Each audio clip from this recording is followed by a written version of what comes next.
Today we will discuss Thales theorem, which is the first theorem of this chapter triangle, and it is also known as the BPT theorem, basic proportionality theorem. Clear? According to this theorem, first of all statement, then what is given, then to prove, construction and proof. Clear? So first of all, we have to remember the statement of this theorem, and which is, see in your book, if we draw a line which is parallel to any one side of the triangle, then it intersects the remaining two sides at the distinct point in such a way that these two sides will form a part in a same ratio, means they will be in a proportional. दोबारा फिर सुने, यदि आप triangle के अंदर एक line उसकी किसी एक साइड के पैरेलल ड्रॉ करते हैं, तो तब वो लाइन रिमेनिंग टू साइड को टू डिस्टिंक्ट पॉइंट पर इंटरसेक्ट करती है इस तरह से कि वे सेम रेशियो में होते हैं. क्लियर? सुनना के यहां तक? तो आइए जरा समझते हैं इस बात को.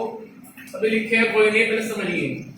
सपोज ट्रायंगल मेरे पास में इस तरह से है, ये मेरे पास ट्रायंगल है, और इस ट्रायंगल में आप एक लाइन ड्रॉ कर रहे हैं पैरेलल टू बेस. ये कोई फिक्सिंग नहीं है कि आप इसके पैरेलल ड्रॉ करेंगे. You have two option also, parallel to this and parallel to this draw कर सकते हैं. कोई फिक्सिंग नहीं है कि आप बेस के पैरेलल ड्रॉ करेंगे. ठीक है, मैं अभी यहाँ पे बेस के पैरेलल एक लाइन ऐसे ड्रॉ कर रहा हूं. Suppose triangle is A B C and line which is parallel to B C is D E, and this line DE intersecting the remaining two sides AB as well as AC at the two distinct point D and E. Clear है यहां तक? ये आपको दिया हुआ है जो आप देख रहे हैं, एक ट्रायंगल ABC, इसमें एक लाइन DE जो पैरेलल है BC के. ये आपको हो चुका है गिवन का पार्ट. उसके बाद कंस्ट्रक्शन में ये है कि पॉइंट डी से पॉइंट ई से आप डालेंगे दो परपेंडिकुलर. कहां पे? सामने वाली साइड पे. डी से डालेंगे आप एसी पर, ई से डालेंगे आप एबी पर. उसके बाद डी और ई को आप ज्वाइन करेंगे अपोजिट वर्टेक्स से. डी को ज्वाइन करेंगे आप सी से, ई को ज्वाइन करेंगे आप बी से. ये वो हमारा पार्ट ऑफ कंस्ट्रक्शन. ठीक है श्रेया, कोई प्रॉब्लम यहां तो आ गया? चलिए तो डालते हैं दो परपेंडिकुलर, ई से सामने और डी से एसी पर. ये हो चुके हैं दो परपेंडिकुलर. क्यों डाले हैं?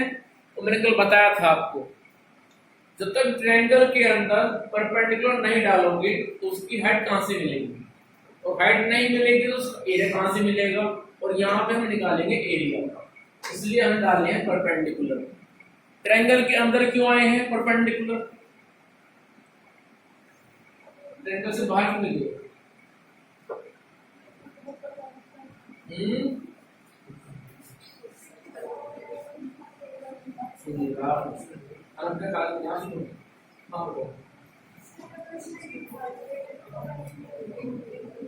क्यों हो गए? बाहर चले गए तो उसमें क्या हो जाएगा? लो ये बाहर चला गया, परपेंडिकुलर है तो ऑब्ट्यूज पे होना, फिर तो बात पूछ जाना से, क्योंकि ये ट्रायंगल जो आप देख रहे हो ए डी ई या फिर ए ई डी, ये अपने आप में एक्यूट एंगल ट्रायंगल है, इसीलिए उनके परपेंडिकुलर ट्रायंगल के अंदर है. लेकिन ये ट्रायंगल ऑब्ट्यूज एंगल ट्रायंगल है. ठीक है, ये एंगल हो चुका है ऑब्ट्यूज मोर देन 90, इसलिए इसकी हाइट परपेंडिकुलर ट्रायंगल को छोड़ के बाहर चला गया.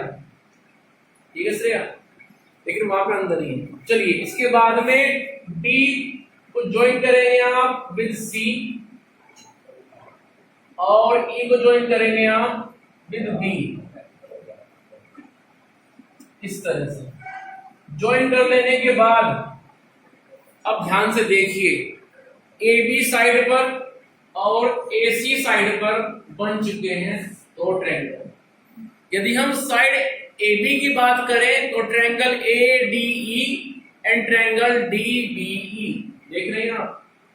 उसके बाद चलते हैं साइड ए सी पर, ट्रायंगल ए ई डी और ई सी डी बन गए। दो इधर है दो उधर है, निकालेंगे इन दोनों का एरिया।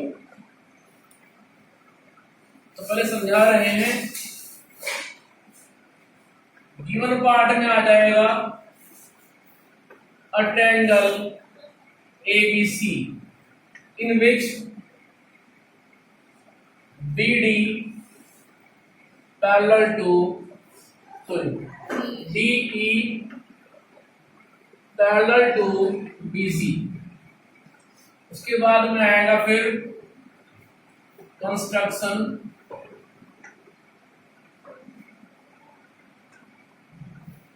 इसमें लिखेंगे आप वी ड्रॉ, इसकी नेमिंग कर दीजिए, suppose F G. We draw EF perpendicular to AB, it is a symbol of perpendicular, and then DG perpendicular to AC। उसके बाद क्या किया हमने, join,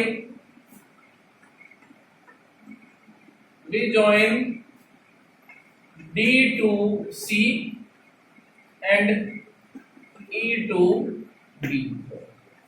D को C से मिलाया, E को B से मिलाया। It is the part of construction. उसके बाद टू प्रूव, क्या प्रूव करना है, प्रूव करना है कि A से D तक अपॉन D से B तक जो रेशियो, जो वैल्यू इधर से आएगी वही A से E तक अपॉन E से C तक आएगी। नाउ प्रूफ, प्रूफ में हम चलेंगे पहले साइड AB पर, निकालेंगे दो ट्रायंगल का एरिया, इनको डिवाइड करेंगे, बनेगी फर्स्ट इक्वेशन। फिर चलेंगे लाइन AC पर, निकालेंगे दो ट्रायंगल का एरिया और डिवाइड करेंगे, बनेगी सेकंड इक्वेशन। ये हमारा टास्क है अभी, ठीक। वंस जब इसमें हम एरिया निकालेंगे ट्रायंगल ADE में, तो फॉर्मूला बनेगा half base, base is AD, height is EF। जब निकालेंगे ट्रायंगल BDE में area, half base BD, height कहां लेंगे, हाइट आएगी इसकी EF। इसमें ये बात थी, ठीक है। जो ट्रायंगल BDE है लाइन AB पर, अब चलो उधर ट्रायंगल ECD, उसकी भी सेम सिचुएशन है कि उसका भी हाइट उस ट्रायंगल से बाहर मिलेगा, D से लेकर के D तक। समझना था बेटा, जो ये DG डाले हैं मैंने और EF डाले हैं, ये दो परपेंडिकुलर दो ट्रायंगल की हाइट है। ये जो EF है ये हाइट है ADE की भी और BDE की भी। उसके बाद में ये जो DG हाइट है ये AED की है, एज वेल एज CED की भी है। बच्चे यहाँ पे होते हैं कंफ्यूज कि सर वो हाइट इन ट्रायंगल कैसे बन गई। अरे भाई, जब ट्रायंगल होता है ऑब्टूज एंगल ट्रायंगल, तो उसकी हाइट उस ट्रायंगल के अंदर नहीं मिलती है, उससे बाहर मिलती है। क्लियर, समझाई बात? पहले अलग नोट कर लो फटाफट जल्दी से। रही बात स्टेटमेंट की, तो वो आपकी बुक में दिया हुआ है, उसको आप वहां से नोट कर लेना। स्टेटमेंट बुक से लिखिए और बाकी पार्ट बोर्ड से लिखिए। लिखिए फटाफट।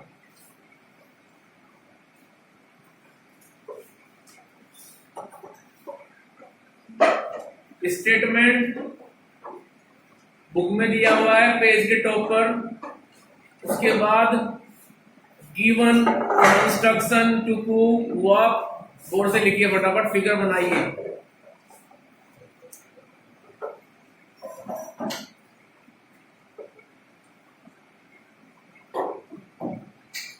और बेटा कॉपी चेक होनी है मंडे में।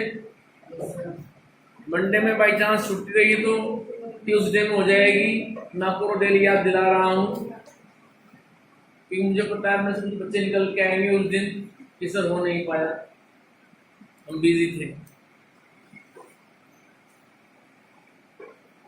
ठीक है,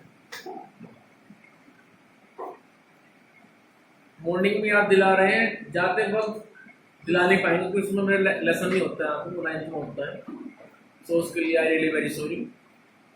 मॉर्निंग में इसलिए आप दिला रहे हैं ताकि आपको याद रहे।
चलिए आगे जल्दी गिरने का टाइम नहीं होता है।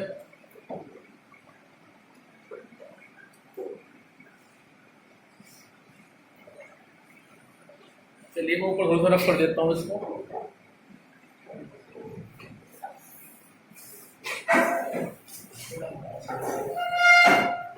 अब सुनिए, हम पहले यहाँ पे चलेंगे ऑन साइड ए बी। हम साइड ए बी पर डिस्कशन करेंगे। पहले साइड ए बी बने हुए हैं दो triangle. Area of triangle A D ई कितना आएगा? हाफ बेस, वो कितना है? एडी। उसकी हाइट ई एफ फर्स्ट। उसके बाद area of triangle D D E, half base B D, height इसको डी भी लिखिए, हाइट आ जाएगी इसकी E F. It is second. कोई प्रॉब्लम यहां तक? हमने साइड ए बी पर बने हुए दो ट्रायंगल का एरिया निकाला है, कोई प्रॉब्लम नहीं। उनको डिवाइड करो जरा। Area of triangle A D E upon area of triangle B D E equals to left upon left, right upon right, 1/2 AD into EF। कोई प्रॉब्लम नहीं है। अपॉन 1/2 DB into EF, तो EF से EF cancel हो जाएगा। 1/2 से 1/2 सो हमारे पास बचेगा सिर्फ AD upon DB। Let us assume it third. ठीक है, इसके बाद चलते हैं on side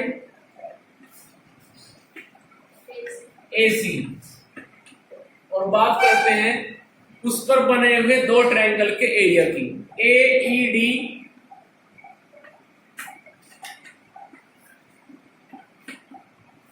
1/2 base is AE, height is DG, it is fourth। area of triangle CED equals to 1/2 base CE, height DG, it is fifth। Divide कीजिए 4 को 5 से। So we have area of triangle AED upon area of triangle CED equals to 1/2 AE into DG 1/2 into CE into DG। तो 1/2 से 1/2 cancel हो जाएगा, DG से हो जाएगा DG। So we have only AE upon CE, it is 6। Copy.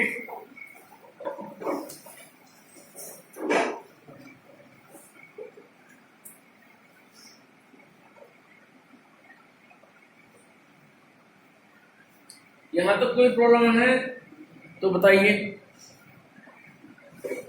हमने यहां पे सिर्फ साइड AB और साइड AC पर बने हुए दो ट्रायंगल का एरिया निकाला है, उनको फिर डिवाइड किया, इक्वेशन थर्ड बनी और सिक्स्थ बनी है।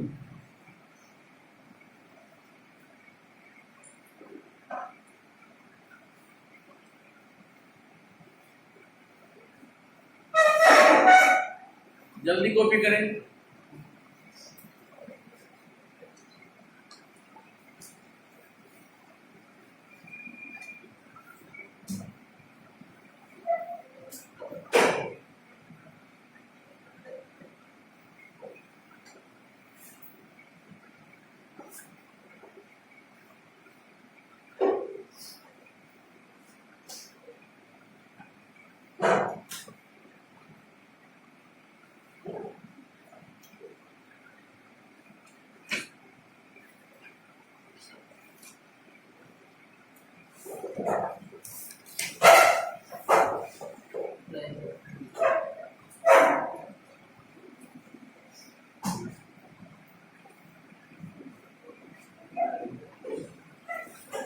कॉपी कर चुके हैं, जल्दी कीजिए। सुनते रहिए मेरी बात। देखो जो थर्ड इक्वेशन का रिजल्ट आया है AD upon DB and result of sixth AE upon CE, ये तो हमारा आंसर है। देखिए ध्यान से, टू प्रूव में हमें क्या लाना था? टू प्रूव में हमें लेके आना था कि AD upon DB equals to AE upon EC। AD upon DB इधर है, AE अपॉन EC इधर है। अब हमारा एम क्या है? इन दोनों को इक्वल प्रूव करना है। अब कैसे करें? इक्वल कब होंगे? जब इनके लेफ्ट पार्ट वो और वो दोनों अपने आप में इक्वल होंगे। अब उनमें क्या प्रॉब्लम है? उनमें प्रॉब्लम ये है, ध्यान से देखिए आप, यहाँ पे ADE है, यहाँ पे AED है, ट्रायंगल सेम ही है। देखिए जरा, ADE AED, तो इनका अपर पार्ट तो सेम ही है, means numerator of the equation third and sixth दोनों का सेम है। तो प्रॉब्लम फिर कहां पे आई है? प्रॉब्लम आई है इस ट्रायंगल BDE पर और CED पर। यदि ये दोनों सेम हो जाए तो लेफ्ट पार्ट सेम हो जाएगा, और लेफ्ट पार्ट के सेम होते ही जिसके ये बराबर हैं, means right part of these both equation will be equal. क्यों श्रेया? ऐसे तो है। तो अब यहाँ पे मेन टास्क क्या है हमारे सामने? मेन टास्क ये है कि ट्रायंगल BDE और ट्रायंगल CED इन दोनों को आप इक्वल कीजिए। जब तक ये इक्वल नहीं होंगे तब तक ये दोनों भी इक्वल नहीं होंगे। लेकिन ये दोनों तो ऑलरेडी इक्वल हैं। आप कहेंगे सर कैसे इक्वल हो गए? तो चलते हैं क्लास 9th में, वहां पे आपने एक थ्योरम पढ़ी थी, सुनना ध्यान से। Between two parallel line on the same base, यदि आप ट्रायंगल बनाए 2 और more than 2 like this, then these triangle have equal area। पढ़ी थी, थ्योरम थी between two parallel line on the same base, if we form 2 or more than 2 triangle, then area of these triangles will be equal। Equal क्यों होता है? अब सुनो, भाई triangle का जो एरिया होता है वो डिपेंड करता है उसके बेस पर, हाइट पर। बेस चेंज करोगे, हाइट चेंज करोगे तो एरिया ऑटोमेटिकली चेंज हो जाएगा। अब यहाँ पे क्या हुआ है, जितने भी ट्रायंगल है सबका बेस वही है और सभी की हाइट भी वही है, क्योंकि वो इन दो पैरेलल लाइन के बीच मूव कर रहे हैं। अब ट्रायंगल ये बना है तो इसकी हाइट ये हो जाएगी, ट्रायंगल ये बना है उसकी हाइट ये हो गई, इस ट्रायंगल की हाइट ये, इसकी हाइट ये। क्लियर? तो जब 2 और मोर देन 2 ट्रायंगल बनते हैं between two parallel line on the same base, then they have equal area. उनका एरिया इक्वल होता है, और वही यहां पे हुआ है ट्रायंगल माइनस BDE, CED। जरा ध्यान से देखिए, DE और BC पैरेलल थे, उनको हम पैरेलल लेके चले थे, ये दिया था क्वेश्चन में। उसके बाद क्या हुआ, हमने DE इस बेस को 2 बार यूज किया, सेम बेस को। कैसे? एक बार DEB ट्रायंगल में और दूसरी बार DEC ट्रायंगल में। देख रहे हैं? संगनी सुनना कुछ? BC और DE इन दो पैरेलल लाइन के बीच में हमने DE बेस को 2 बार यूज कर लिया है। एक बार DEB में, दूसरी बार DEC में।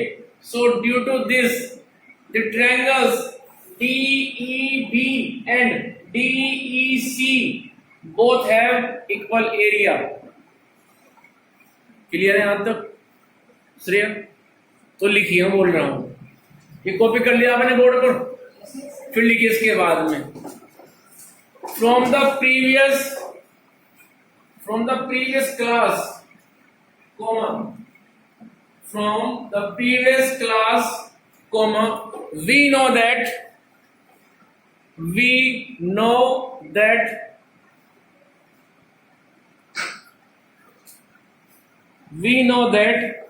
between two parallel line, comma, on the same base,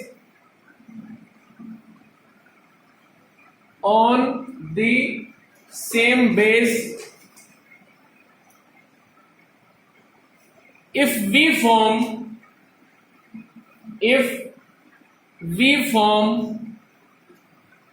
2 or if we form if we form 2 or more than 2 triangles,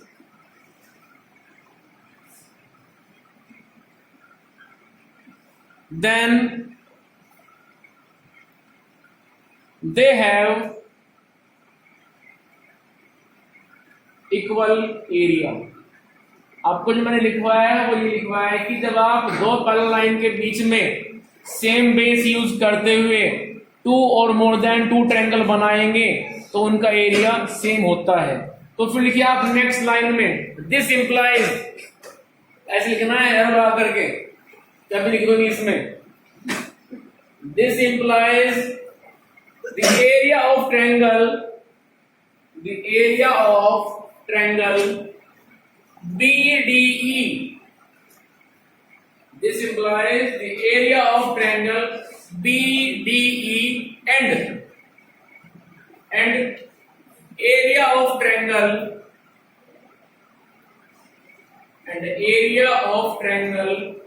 CED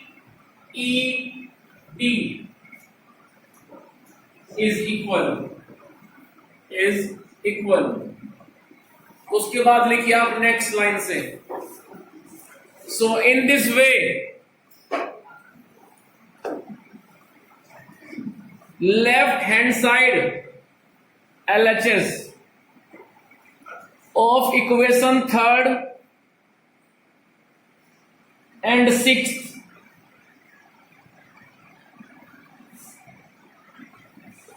has equal value। भाई इतना लिखते ही थर्ड और सिक्स की जो लेफ्ट हैंड साइड है वो इक्वल हो गई। तो फिर लिखिए आप नेक्स्ट लाइन से, this implies has equal area. फिर लिखिए आप नेक्स्ट लाइन से, this implies AD upon DB equals to AE upon CE। जो लिखा था ना आपने टू प्रूव में, जो प्रूव करना था वही बात लिख दीजिए लास्ट में, ठीक है, लिख दी, थ्योरम पूरी हो गई। चलिए आगे,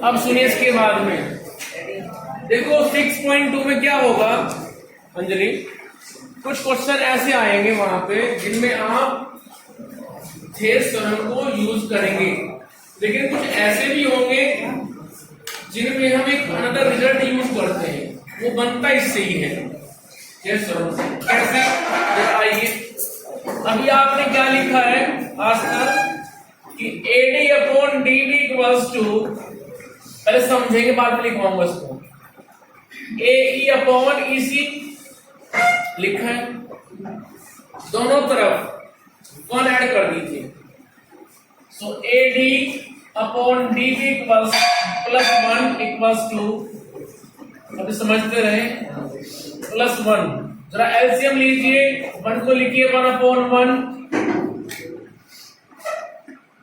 ये आएगा AD plus DB equals to AE plus EC upon EC। Picture में जाइए, AD प्लस DB क्या बनेगा, AB, AE प्लस EC क्या बनेगा, AC। तो हमने थेस थ्योरम से ही अनदर रिजल्ट और निकाल लिया सिर्फ 1 ऐड करने के बाद। तो कुछ क्वेश्चन में क्या होगा आप ये रिजल्ट अप्लाई होगा, ठीक, लेकिन यदि हम थेस थ्योरम के रिजल्ट को उल्टा करके तब 1 ऐड करें तो एक रिजल्ट और बन के आता है ऐसे। जरा कीजिए 1 ऐड, इन दोनों कहीं पे नोट कर लेना क्योंकि हम इनको यूज करेंगे, इसको भी और इसको भी। अब जरा लीजिए एलसीएम, तो बनेगा DB प्लस AD, और इधर क्या बनेगा EC प्लस AE। तो AD को मिला DB, क्या बनेगा बताइए, AB बनेगा, और AE को मिला EC तो बनेगा AC। तो ये दोनों रिजल्ट आपके लिए यूजफुल रहेंगे आगे एक्सरसाइज 0.2। क्लियर, इन दोनों को आप नोट कर लें, उसको भी और इसको भी। वो कब मिला, जब हमने डायरेक्ट 1 ऐड किया, और ये कब मिला जब उसका उल्टा करके लेफ्ट को भी राइट को भी 1 ऐड किया तब हमें ही मिला। इनको मैं आगे यूज करूंगा, आप कहेंगे उस वक्त से कहां से आ गए रिजल्ट, सिर्फ आपको दिखा दिए हैं बना करके कि ये भी अपने आप में ट्रू है। ठीक है, नोट कर लीजिए इन दोनों को।